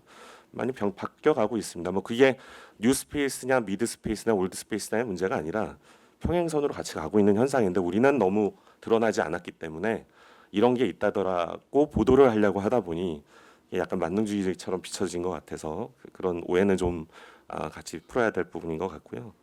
달 탐사 부분은 사실은 정밀하지 않은 그리고 정교하지 않고 전문성이 부족한 언론이 가져온 흔들기가 많았다. 또한 그런 근거를 만들어냈던 정부 정책의 오락가락한 정책도 있다라는 게 저의 생각입니다. 뭐 패널 토론 주요 내용에는 이게 없었는데 제가 미리 자료를 드릴 때는 없었는데 일단 그 궁금해하실 것 같아서 언론이 모두 그렇게 생각하는 건 아니고요. 그 부분에서 보도를 안 하는 언론은 무능력해서 보도를 안 하는 게 아니라 신중해서 안 할 수도 있다라는 생각을 좀 해주셨으면 좋겠고요. 국회의원들도 잘못된 신호들, 뭐 그게 국회의원들이 한 사람들이 흔히 이런 얘기를 합니다. 자기가 기자를 만나서 정책을 얘기해놓고 이렇게 가야 된다고 얘기해놓고 그 매체에 보도가 되면 그걸 국회에 나와서 매체에서 이렇게 보도하더라. 그리고 토론회를 열고 그 매체를 그걸 받아쓰기 한 기자를 불러서 패널로 앉힙니다. 이거 정말 누군가 언론학자들이 연구를 해보면 이 되먹임 구조, 자기가 얘기하고 언론 보도를 마치 공적인 인정을 받은 양 얘기하고 그걸 다시 한번 토론회를 통해서 되게 이제 이게 맞는 여론이다라고 얘기하는 이런 구조는 좀 이제 지양해야 되지 않을까. 특히 이제 다른 부분은 모르겠는데 정부의 주요 정책, 그러니까 정권과 상관없이 계속 가야 될 정책에 대해서는 이런 흔들기 부분은 모두가 같이 플레이가 좀 용기를 내서 얘기를 해야 될 때가 아닌가라는 생각을 했습니다. 저는 이제 몇 가지만 뭐 말씀을 드리면 사실은 그러니까 제가 이거는 전문가는 아니고요. 취재를 하다 보면 답답함을 느껴서 했던 부분들이 몇 가지가 있습니다. 그리고 여기 오랜 과학 정책의 원로들도 계시고 우주 전문가들이 계시기 때문에 이 얘기가 다 맞는 건 아닙니다. 다만 이건 이제 기자들이 보고 있는 그 기자 전체는 아닙니다. 이제 제가 이제 오래 취재를 하면서 봤던 부분들에 대한 그냥 인상 비평이라고 격하셔도 상관은 없습니다. 근데 이제 아까도 잠깐 그 단장님이 말씀하셨던 우주과학 얘기를 하셨어요. 사실 한국 우주 개발 목표가 잘 보이지는 않습니다. 왜 우주 개발을 하느냐? 로켓 엔진을 만들기 위해서 우주 개발을 하는 건 아닌 것 같고요. 탐사선이나 위성 개발을 위해서 우주 개발을 하는 것 같지는 않습니다. 그러니까 제가 작사 홈페이지를 가끔 가보면 작사에서는 작사도 굉장히 공공 위성들을 많이 만드는 편이죠. 특히 날씨 기상 관련 위성들을 많이 안 만드는데 작사의 보도 자료는 한국의 보도 자료와 너무 차이가 납니다. 언제 기회가 될 때 저희가 한번 보도를 할 예정인데 작사는 수요자 중심적으로 보도를 합니다. 몇 년 전에는 20년 전에 날씨 기상이 당신에게 이런 정보가 왔다면 이 위성을 발사함으로 인해서 도쿄만의 어떤 어부는 이런 도움을 얻을 수 있고 그다음에 날씨로 장사하는 사람도 어떤 도움이 될 수 있습니다부터 얘기가 시작이 됩니다. 그래서 우리는 이 위성을 만듭니다라고 합니다. 한국은 우리가 위성을 개발했고 얼마가 들었고 이건 스펙이 이렇다. 그래서 이게 앞으로 도움이 될 것이다. 근데 여기서 나타나는 현상은 좀 다릅니다. 위성이라는 게 사실은 개발하다 보면 그리고 한국의 위성 개발은 다 도전적인 개발이기 때문에 늦어질 수도 있고요. 뭐 고장이 날 수도 있고요. 오류도 날 수는 있습니다. 근데 아까 수요자 중심 즉 이 위성은 어떤 위성이다라고 얘기하는 일본의 여론은 탐사선 개발이 늦어지거나 이런 부분에 대해 민감해하지는 않습니다. 물론 전체적인 위성 개발 계획의 위기 관리가 잘못돼 있을 때는 다듬지만 일개 위성 하나가 고장나고 연기되는 걸 가지고 이렇게 대대적으로 보도해서 위성 정책이 잘못되지 않은 게 아니냐. 근데 우리가 왜 그런 문제가 생기냐면 개발 위주의 홍보를 먼저 하기 때문입니다. 그래서 발사하는 게 목적이지. 그러니까 발사가 연기되면 큰 일이 일어나는 방식으로 프레임이 잡히는 거죠. 그리고 아까도 말씀드렸듯이 2023, 21년 뭐 한국형 발사체를 개발하고 25년까지 검증을 하고 26년도부터는 상업 발사를 한다고 하는데 뭐 할 건데라는 얘기가 계속 나옵니다. 결국 무엇을 위해서 우리가 75톤을 만드는지 또 업그레이드 모델을 만드는지에 대한 목표가 상실이 되어 있는 게 많습니다. 단적인 예로 한국형 발사체하고 달 탐사 사업이 이제는 3차 우주 개발 계획에서는 완벽히 유리가 돼 버렸습니다. 예전에 잠깐 갔다가 지금은 한국의 위성은 따로 하고 발사체 개발은 따로 하는 프로그램으로 평행선으로 가고 있습니다. 근데 국민들은 이상합니다. 왜 우리가 위성 개발했는데 스페이스X에 맡기는 건가? 그때는 우리가 쓸 수 있는데 물론 가격이라고 설득할 수는 있지만 위성 개발 그다음에 발사체 그다음에 뭐 어떤 다른 영역에 있어서의 우주 개발의 영역들이 유기적으로 같은 프로그램 안에서 들어가 있지 않기 때문이라고 저는 보고 있거든요.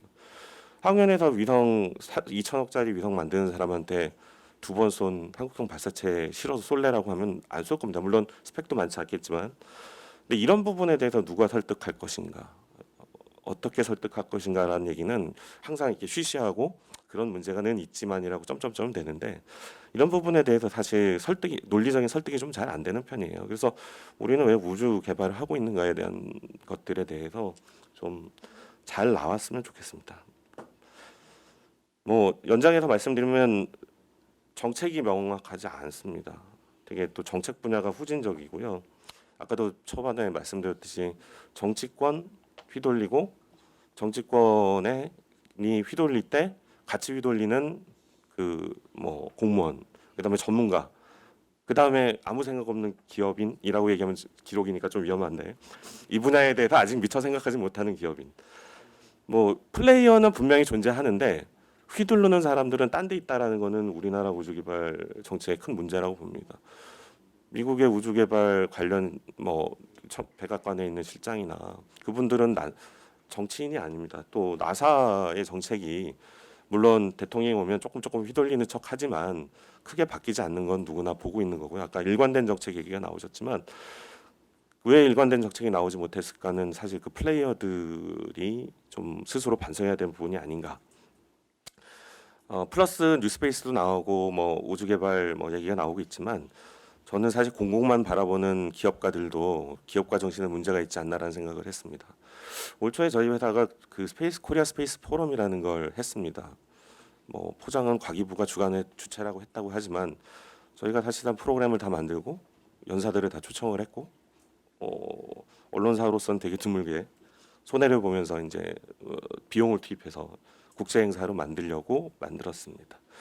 많은 기업들의 참여를 요구했지만 국내 기업들의 반응은 우리는 아직 그 단계가 아니다라는 대기업 분들 특히 매기들의 대표분들의 마인드는 우리는 공공 수요가 터질 때까지 기다리겠다는 얘기를 너무 공개적인 자리에서 버젓이 하는 모습을 보고 좀 답답함을 느꼈습니다. 반면 그 7월 18일 날 저희 행사에 왔던 그 룩셈부르크 에텐 슈나이더 총리나 이후에 이번에 아덱스에 왔던 레이시온사 관계자들, 로키드 마틴사 관계자들은 저희하고 미팅을 했고 5명의 그 한국 스타트업 벤처들의 소개 자리가 되게 좋았고 더 많은 우주 기업들이 발굴되길 원한다. 내년 행사에 본인들이 도움을 주고 싶다라는 얘기들을 해왔습니다. 이건 거짓말이 아니고 실제로 있었던 거고요. 한국 스타트업과 한국 제조업, 그 우주 개발 쪽으로 끌어들이고 싶은 제조업에 대해서 그들이 빈말을 했을 수는 있겠지만 그 빈말조차 못하고 있는 한국의 기업가 정신은 무엇인지에 대해서 한번 좀 궁금해하고 있고요. 그래서 단장님이 우려하시는 대로 뉴스페이스 만능주의가 그렇게 쉽게 가지는 않을 거라는 생각은 하고 있습니다. 그 저항감이 많고요. 기존 기업들의 저항감도 많고요. 이건 좀 강론이긴 한데 부처 간이라든가 좀 답답함은 있습니다. 단장님께서도 얘기하셨지만 우리가 사실 그 다목적 실용이용 사업을 통해서 굉장히 많은 데이터를 축적을 했고요. 그게 아마 제가 알기로는 지구를 한 4번 정도를 전체 스캔을 했던 정도로 알고 있습니다. 그 정보가 활용하는 기업들이 과연 얼마나 있는가? 구글은 다양한 그 위성 정보 업체들하고 심지어 이제 합병을 하면서까지 구글 어스라고 하는 플랫폼을 통해서 상업 서비스를 하고 있습니다. 데이터 서비스를 하고 있습니다. 한국은 뭐 그 정도급 이상의 정보를 하고 있고 물론 국방부 수요라든가 수요처의 그 보안 문제도 있겠지만 과연 그렇게 이렇게 빼낼 수 있는 그러니까 기업들한테 한번 해보라고 할 수 있는 플랫폼 사업화 플랫폼을 만들 수 없을 정도인가라고 하는 부분들은 좀 곰곰이 생각해 봐야 될 부분이 아닌가. 이것도 개발 위주 철학이 아닌가라는 생각이 듭니다. 데이터가 있으면 데이터를 가지고 돈을 벌어야 된다고 저는 생각이 들고요. 개발을 한 업체들의 참여한 업체들에게 이 낙수 효과로 돈을 주기보다는 이제 그 다음에는 그 데이터를 쌓아둔 공공이 풀어서 새로운 사업화 영역을 만들어야 되는 게 아닌가. 참고로 미국의 정보기관인 그 내셔널 지오스페이셜 에이전시라는 그 NIA 산하인가 NSA 산하의 그 정보 지리 공간 정보 국이 있습니다. 여기는 미국의 정찰 위성을 총괄하고 있는 기구고요. 여기는 별도의 플랫폼을 만듭니다. 중소기업들 와서 최고의 소프트웨어를 일단 도전적인 소프트웨어를 우리가 쓰고 그보다 수익 낮은 건 너희가 이제 민간에 팔라는 얘기를 버젓이 홈페이지에 하고 있습니다. 과연 뭐 우리가 그런 데이터를 가지고 뭐 세트랙 이미징이나 뭐 이런 몇 개한테는 그 효과를 주지만 과연 우리가 분석업체를 몇 개를 만들었는가 그런 좋은 자료를 가지고 한번 봐야 될 것 같습니다. 특히 AI라고 하는 새로운 분야하고도 그 결합이 되는데 이런 부분들이 지금 좀 잘 안 되고 있는 것 같습니다. 부천의 장벽 마지막으로 말씀드리고 싶은데요. 1차 관실, 2차 관실 아마 이제 위성 양자통신, 정보통신하면 2차 관실에서 통신업체를 끼고 난리를 칠 겁니다. 1차 관실에는 저건 통신 업무인이 우린 모르겠다라고 얘기할 게 뻔한 구조입니다.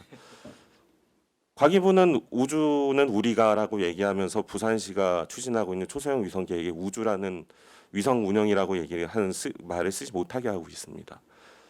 국방부는 간을 보고 있고 국토부는 알아서 가고 있고 산업부는 뒷짐을 지고 있습니다.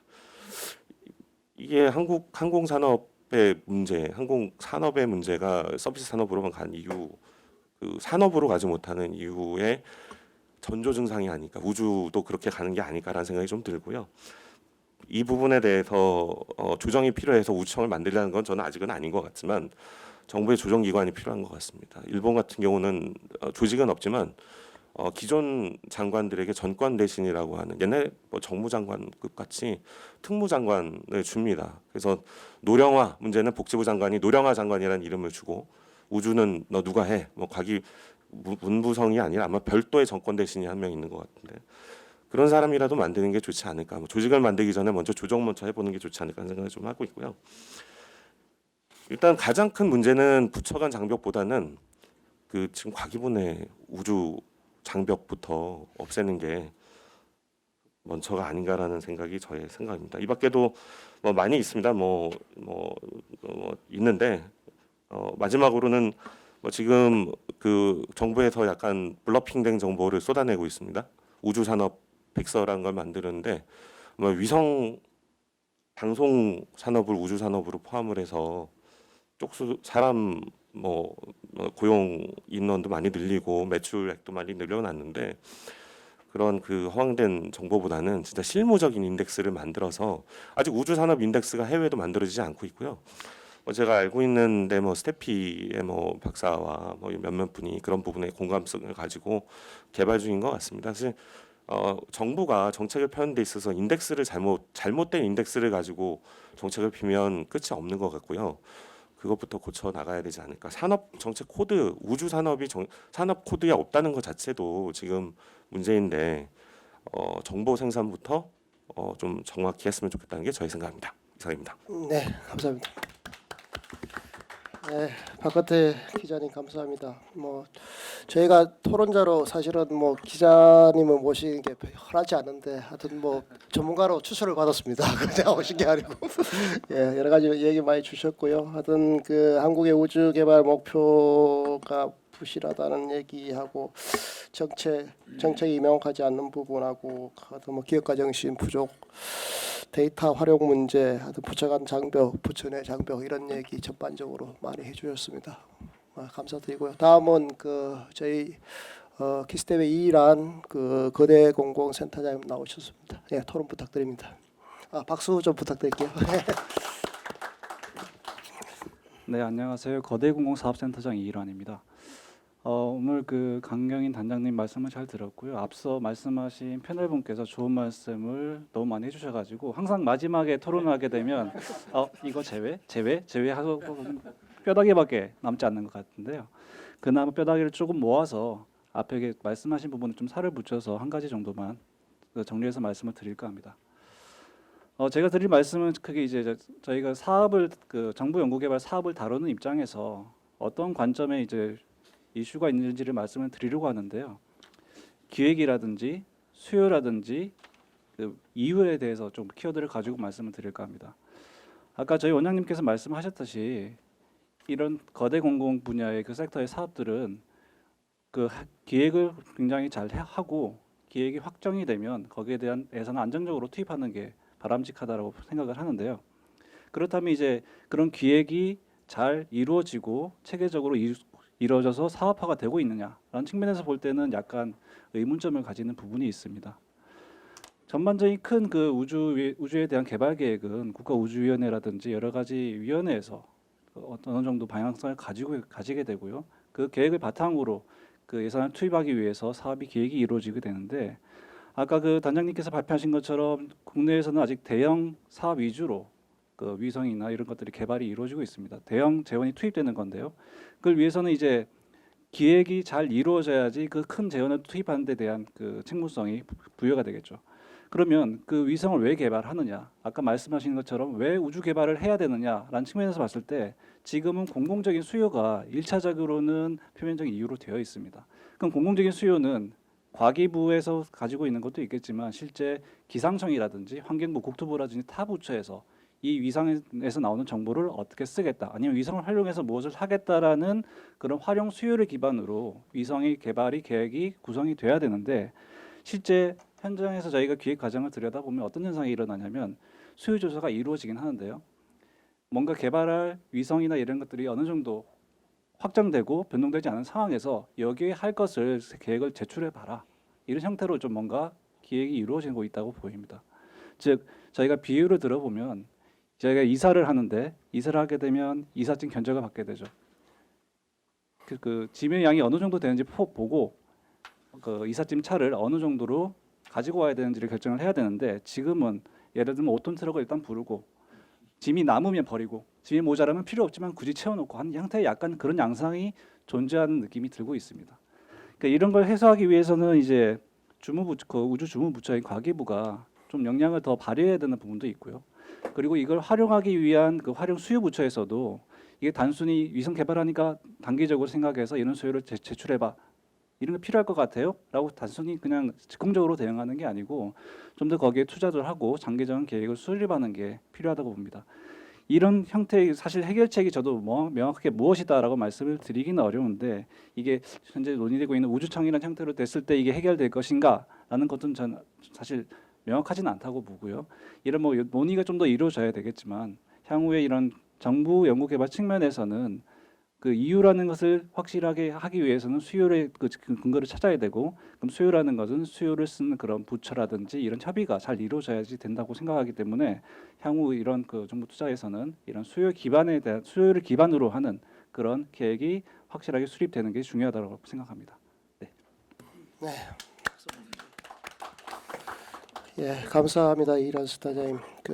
원래 이란스 타자님이 그 여타 쪽에 일을 오래 하셨습니다.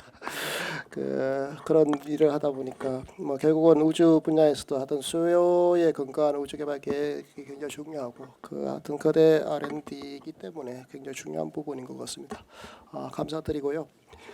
저희 키스텝에서도 뭐 예타라든가 예산 배분 조정 등 여러 가지 관련 업무를 많이 하고 있습니다. 오늘 논의한 내용을 감안해서 정책에 반영해서 최대한 노력하도록 하겠습니다. 이제 공지사항 드리고 마치도록 하겠습니다. 저희 다음 키스텝 수요 포럼은 12월 4일입니다. 규제 샌드박스 제도 및 현황 향후 과제라는 주제를 갖고 개최할 계획이겠습니다. 많은 관심과 참여 부탁드립니다. 오늘 장시간 참석해 주셔서 감사드리고요. 큰 박수로 본 포럼을 마치도록 하겠습니다. 예.